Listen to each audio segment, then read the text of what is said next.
Before we get on with this, here's a quick recap. I love Sonic 1 CD, 2, 3K, and Adventure. I liked SA2, Heroes, and Shadow. I hate R6, and I especially despise Unleashed.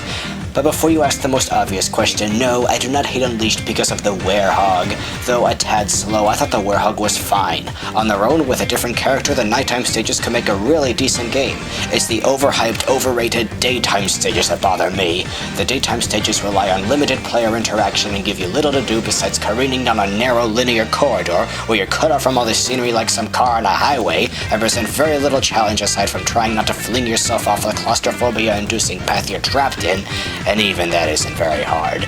There were very few stages in that game I found stimulating enough to enjoy aside from at Enigman Land. Almost the entire game was a simplistic way to kill time, and only near the end of the game did they finally start making the level designs more elaborate and engaging. A great Sonic game needs platforming, exploration, and speed blended together beautifully. You can't have one or even two, you need all of them to make a great game. This game focuses almost entirely on speed, has no exploration aside from a few alternate yet still ultimately linear paths, and tragically scarce platforming. This game isn't plagued by the same old problems all 3D Sonic games are, as some put it. This had a whole new set of its own problems. So naturally, when I glimpsed some early footage of Sonic Colors, seeing the way it looks and functions, and noticed that it might as well be Sonic Unleashed 2, I assumed I was gonna hate this game as well. However, as the months went by and more footage was released, I slowly began to like what I saw, and was eventually excited to get my hands on this game. In the end, I actually enjoyed myself. Why? Well, let's take a look. First, let's talk about the controls and physics. Sonic games are ultimately defined by the way Sonic moves. Not necessarily how fast he moves, just how he moves, period. This is unbelievably important. Even tweaking the tiniest, most seemingly insignificant thing to the tiniest possible degree can affect the gameplay drastically, be that good or bad. Even though this game looks like a clone of Unleashed, I was surprised to see that Sonic moves a bit differently. In the 3D sections, he moves pretty fluidly, is a bit easier to turn, and the boost isn't so ridiculously overpowered and bullet-like as it was last time. I still hate using it, but it's used sparingly this time. The drift function is insanely more efficient, and I was surprised by just how much more natural it feels this time around. I still hate these sections just cause I hate Sonic drifting, but from a technical perspective, I've got to point out that it does handle very well. Skydiving is back, but I never really had a problem with that to begin with, and it is used well here. There are more of those silly quick step sections, but now you use the joystick to dash left or right instead of the shoulder buttons. Some have complained that it's difficult to hold the joystick forward and tilt the joystick to the side at the same time. Luckily for them, Sonic runs automatically in most of these sections. Yes, you heard right, the game runs for you during these parts. Being one who encourages as much player input as possible, this is one of the few things in the game I think they managed to make even dumber than it already was in Unleashed. That's not the only thing though. For one thing, Sonic's jumping mechanics are all messed up. You probably won't notice right away, but there will be places both in 2D and 3D where you're trying to land on a particularly tiny platform which shouldn't be that hard, and you'll soar right over it. Even a little hop could carry you further than you want to go, and pushes you along in a way that feels totally unnatural. Even if there is little to no momentum propelling you through the air, you can't stop yourself half the time, and that makes things feel more automated. When you reach Planet Wasteback 3, you're gonna have to have mastered jumping by now, or you're not gonna get anywhere from this point on. The second half of this stage is a great example of how tricky it is to jump in this game. Still, once you do figure it out, it suddenly makes the game so much easier, and if you master it from the get-go, well, good for you. Interestingly, you get a double jump, which functions in a way that is almost identical to the lightning shield from the Genesis games. It does a lot to help you get around. Should it be there? I don't know. And then there's the homing attack. I think the homing attack is forgivable in the 3D sections, but in the 2D sections, because it shares the same button jumping does, sometimes when you want to double jump, a crosshair will automatically appear on an enemy or a destructible object, and you will be yanked over there instead. Because of this, I think they should have at least found another button to do the homing attack with, like an Unleashed, or better yet, have it shut down entirely in the 2D sections. In both 2D and 3D though, the homing attack is more insanely overpowered than ever. It flings you further than in any other Sonic game. I was baffled whenever I saw the camera zoom way out and see Sonic still manage to throw himself all the way across the screen, even though you wouldn't think he could possibly get that far. This just feels kinda weird. Underwater, Sonic moves a bit slowly, but he can float around by spamming the jump button. Make of this what you will. Quick time events have been replaced with button mashing. Whatever. As you can guess, I think a lot of the mechanics inherited from Unleashed are frivolous and don't add much to the game, but most of them do control much more smoothly and better than they did before. One thing I was immensely happy to see was that even though this doesn't play quite like the Genesis games, the physics are somewhat momentum-based. If you find a half-pipe of some sort and run along either side of it, you will wind up going higher and higher. Also, both in 2D and in 3D, if you run fast enough and jump right at the edge of a ramp, your collective momentum will respond in a way that feels natural and liberating. This is a very refreshing surprise. I have seen Sonic do some wild things in this game that he hasn't been able to do for a decade. The way Sonic moved in Unleashed was horrid and stiff, but the way he moves in this game is actually closer to the Genesis games than Sonic 4 is. What they completely messed up in Sonic 4, they almost got right in this. Overall, the controls and physics do take some getting used to, and I recommend you use a GameCube controller to get the job done if you've played games like Sonic Adventure. For the most part though, this controls much more naturally than Unleashed did, and that does add a lot to the gameplay. Now let's take a look at the level design. The first few acts start out something like Unleashed, linear and simplistic. Not a lot going on here. Once you get past the tutorials though, the layouts grow increasingly elaborate and there's more and more for you to do as you keep going. Sonic is a fast-paced platformer, not a racing game where your goal is to get it all over with as fast as possible. The game is about 35 levels divided between several worlds. Each take 2 to 6 minutes depending on how long and how complicated they are. Some of these stages are very small, but the space is maximized with an impressive array of cool platforming gimmicks, most of which are only featured in 2 or 3 stages, but there's so many different kinds and they all add up. There is a ton of platforming, though mainly in the 2D sections. Not only that, but most of it is intelligently designed. This is something I starved for in Unleashed, but there's plenty of it here. There are a few things I will criticize though. While most of the platforming is good, some of it is misleading, and you may mess up a few times before finally figuring out how this certain something works, not really because you did something dumb, but because they were led to assume one thing when the game designers just had something else in mind. That's just a little trifle though, and it might not apply for a lot of people.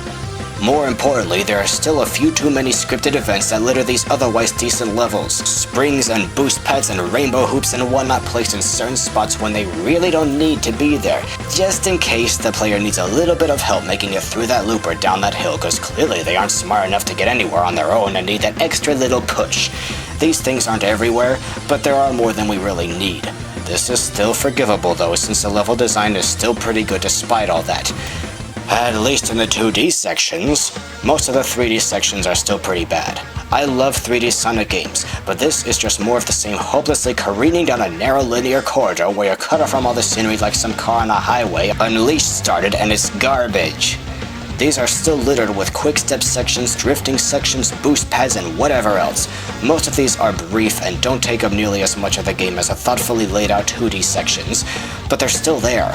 Some people think these racetrack-like levels are a good thing because it's so easy to get lost in a big, scary 3D environment, and this makes it easy for them to focus on where they're going because they lack imagination. I would love it if they went all out and made a 3D sandbox-style Sonic game where you could really put his amazing speed to good use and explore in all directions.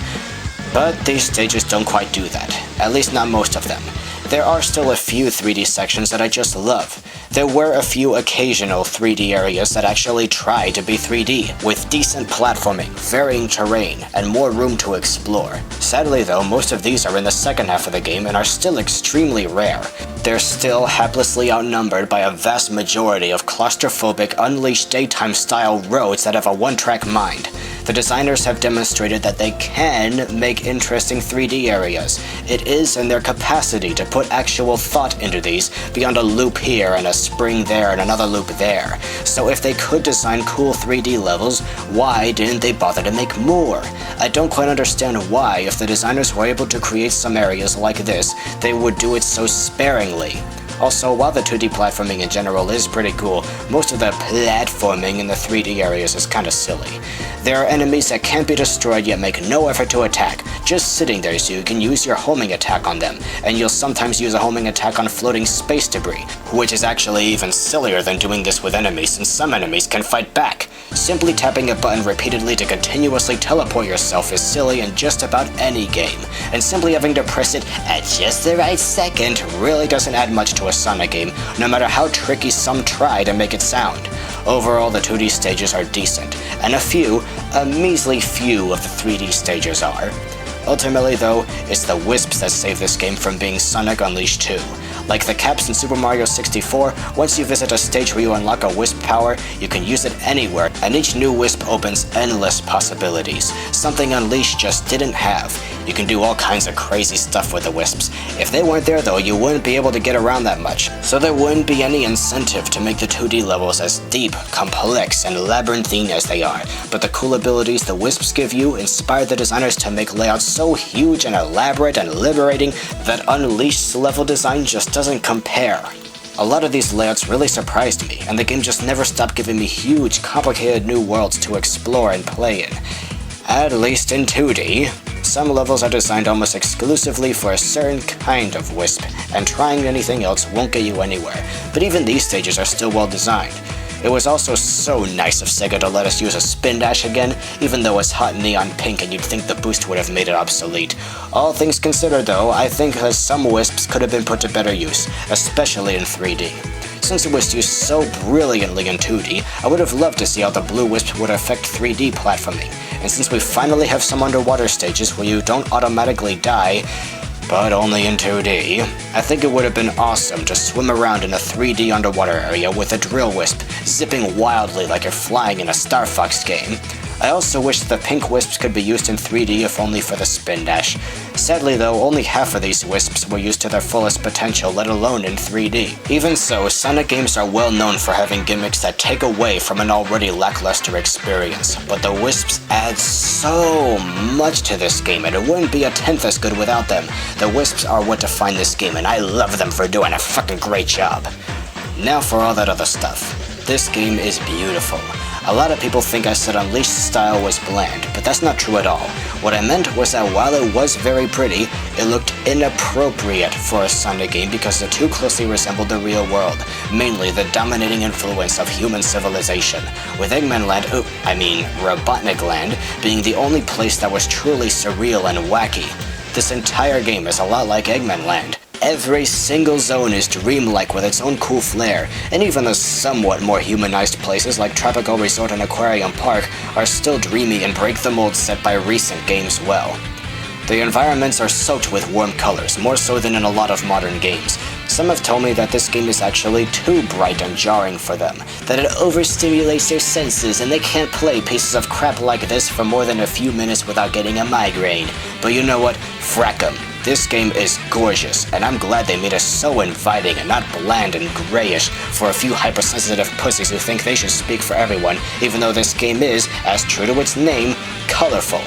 Just make an adjustment on your TV screen if you have to. You're still hurting a thoroughly delightful experience. I like the enemy design, though the use of egg pawns feels like a forced step backwards compared to those tall blue guys from Unleashed, who I thought were actually an upgrade of the egg pawns. These guys are pathetically easy, even near the end of the game. They are not threatening in any way. The egg pawn is not some extremely efficient, powerful super soldier able to complete just about any task it's given and easily kill Sonic. Is a hapless, bumbling, mechanical Humpty Dumpty wannabe that will slow Sonic down for a few seconds at best. I just can't take the egg pawn seriously, even though I try not to take anything too seriously to begin with. I remember seeing some heavily armored, kick-ass, pimped-out elite spaceman paladin-looking egg pawns floating around the final stage. Why couldn't we fight that? I'm just gonna assume Old Egghead spent so much cash building this place that he had little left to spare on a sufficient workforce, if that makes any sense. Aside from the hundreds, if not thousands, of pawns you'll scrap over the course of this game, lots and lots of classic Badniks make a great return. The Badniks have new looks and new attacks, and it's so cool to see so many of these guys suddenly in 3D. Well, not all of them are in 3D, but still, battling the Badniks was great fun, and I kinda wonder why they even bothered including the somewhat out-of-place egg pawns, since the other enemies seem like enough. There are 4 bosses, including the final boss. The other 3 are each used twice, with some modifications the second time around. In some ways, the bosses are really creative, though some of them are overly silly and easy to beat. The only 2 bosses I actually really liked were the blimps from Starlight Carnival and Asteroid Coaster, and the final boss. The final boss is actually pretty cool, though I was kind of hoping to see Sonic fuse with all the wisps at once and transform into some epic rainbow Sonic. Oh well, Then there's a special stages. These stages go deeper than those seen in any previous 3D game. First, you need to scour every nook and crack in the entire game until you find every single one of 180 red rings hidden throughout the game. Doing so will unlock 21 special stages. Half of them are brilliantly designed platforming sections, though that's mainly because they're based on various levels from Sonic 1, duh! The other half are yet more quick-step sections and so on, with automated loops and what have you. A few of these, though, take advantage of the wisps more ingeniously than the rest of the game does. The best part is, once you beat all of them, you get to play as Super Sonic, which is extremely liberating. The only drawback is that you can't use the wisps you went through so much trouble freeing, and some level designs will change and have an extra spring added here or there to help you out. Still, it's the first time in a 3D game where you can play as Super Sonic the entire time, and not just during the final battle. You actually can't go super during the final battle, but that's okay, it's just not that kind of boss fight. The music is okay. There are 6 worlds and each has their own theme. Each theme has several different mixes. Some of this music is kind of bland, but some mixes just have a lot more kick than others. Some of this stuff is actually pretty relaxing.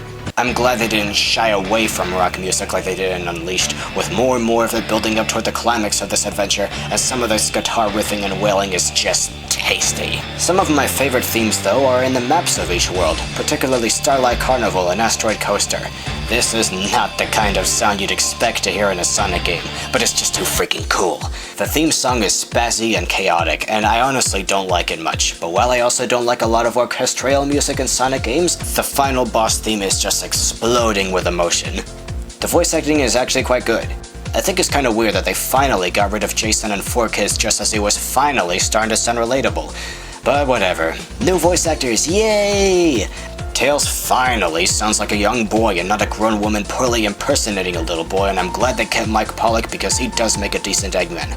Sonic's new voice actor is extremely talented. He has played so many crazy different kinds of characters over the years, and I just knew he had something somewhere in that beautiful mind of his made just for Sonic, and you know what? He actually sounds okay. I mean, something's a little off, but come on, it's his first time. He's already decent, and he'll fit like a glove soon enough. I actually think the best voice actor of them all was Orbot's new playmate and partner in crime, Cubot. This guy is amazing. He uses so many crazy accents, and yet it all feels so natural it's hard not to like this character. Yeah, his voice is distorted a little bit so he sounds like a robot, but it's the same guy. The several different characters Cubot becomes throughout the story are all one guy. That's amazing. Orbot sounds good too. I especially like hearing Robotnik speaking on an intercom to make all sorts of kooky, sometimes macabre announcements. Some of this dialogue felt forced, but a lot of it did make me laugh. The best part is nobody overemphasizes almost everything they say like 4Kids so obnoxiously did. The characters talk like people. All around the voice acting is great. And finally, let's tackle the story. Robotnik constructs a giant interplanetary theme park. Nothing too out of the ordinary, right? Well, it turns out this place is evil as he is commandeering pristine planets and abusing the natives. How is he doing this? By chaining all the planets to a tether and putting the natives in capsules and sucking the life out of them to power up his vile technology, of course. It's up to Sonic and Tails to free these innocent creatures and work together with them to stop the Doctor's twisted scheme. I love this story. Why? I feel like I just read the second page of an instruction booklet that came with a Genesis game out loud. This is exactly the same kind of crap Eggman was up to in the Genesis games. Mass enslaving innocent animals and harvesting them for his crude machines. Don't quite see what I'm getting at? Planet Wisp is Green Hill Zone's bad future in progress, and the Wisps are flickies. Not literally, but get the picture? Don't let the silly fact that they're weird aliens from a completely different planet cloud your perception. This game is a spiritual successor to the Genesis games. Or at least that's what I would like to say, but that isn't the case. This story, despite its potential as a nostalgic throwback, is not written in a way that can possibly flesh this out. Though a bit better than the dialogue of Unleashed, it's still pretty forced at least half the time. The best scenes in the whole game are about Orbot and Cubot trying to fix Cubot's fritzy voice chip. And some of the scenes are good. Don't bother pointing out your favorite scene because chances are I'm not talking about that, but between those we get tired, weak jokes that have been done to death already in all other forms of media. For example, we get one of those this isn't something something time, this is something something time scenes, and one of those let's make a big deal out of something silly I just did. Can we just forget I ever did that and never talk about it again? Nope scenes, and one of those can you just stop this whole something something weird thing scenes, and even one of those so did you try the bad guy's cooking? How was it? His cruelty knows no bounds and it's just so frickin' bad scenes. A lot of this stuff is just cheap and boring, not funny. Right before most boss battles, Sonic will say something really cool, and it would be great if the scene ended right there on a high note. But he'll often yammer on and on to the machine that clearly isn't gonna talk back, like he's hoping that if he just keeps dragging this scene through the dirt long enough, it'll eventually be funny again. Come on! Worst of all is how the story actually tries to avoid letting the audience figure out what's really going on. It pretends that this is something entirely new. That it's not like Eggman's ever done anything like this before. It feels like the writers were ashamed of what would be a wonderful plot. Here's what I think. Either Sonic Team somehow managed to make a story that is almost identical to those of the Genesis games, but just never realized it, and it's all a huge coincidence, or since Sonic 4 is criticized for being a massive glorified rehash of the Genesis games, they were probably worried that this too would be seen as a rehash. Clearly they don't know what they're doing. As alien as this place is, there's something very Eggman-ish about it? No, Sonic, what makes this place familiar is the Green Hills. I think the story should have gone something like this.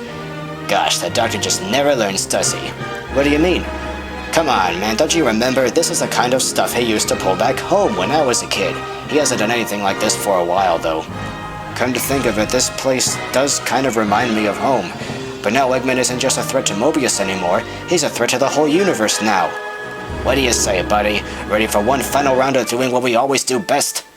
You see, this plot came a few rings away from being a great, strong story about an adult Sonic who has grown a little too complacent with a world of humans, suddenly remembering what matters most to him and having an adventure that mirrors those of the good old days, but it was botched.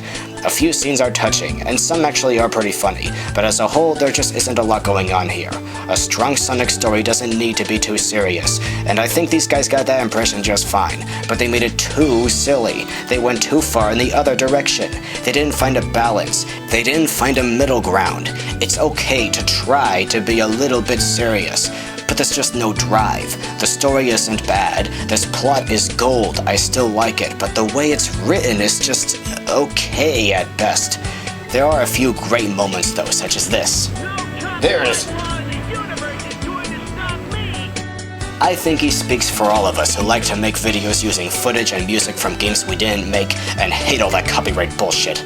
All that aside though, Colors is decent. See, Unleashed was fun, but it was a dumb, mindless, cheap kind of fun that just didn't add anything to my life. And if I'm gonna waste any of my lifespan mashing buttons to make a cartoon animal on the screen do something, I would rather play a game that makes me think and does add a little something to my day.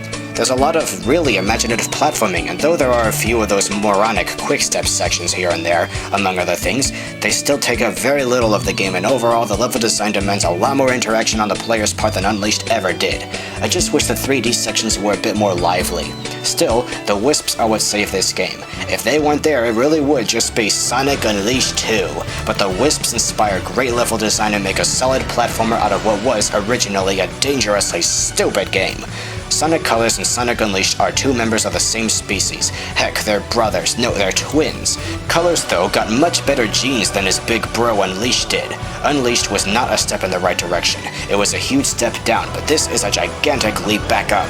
Still, it could be a bit better. While it was a good game, it still isn't a great game. The speed and platforming are there. Now there just needs to be a little more room to explore in the 3D areas and a few less scripted events. All in all though, I did enjoy this game. A lot. I do recommend it if you're looking for a smarter, more stimulating, and more enlightened experience than Unleashed, Rush, or Sonic Advance 2 could ever give. Toodles!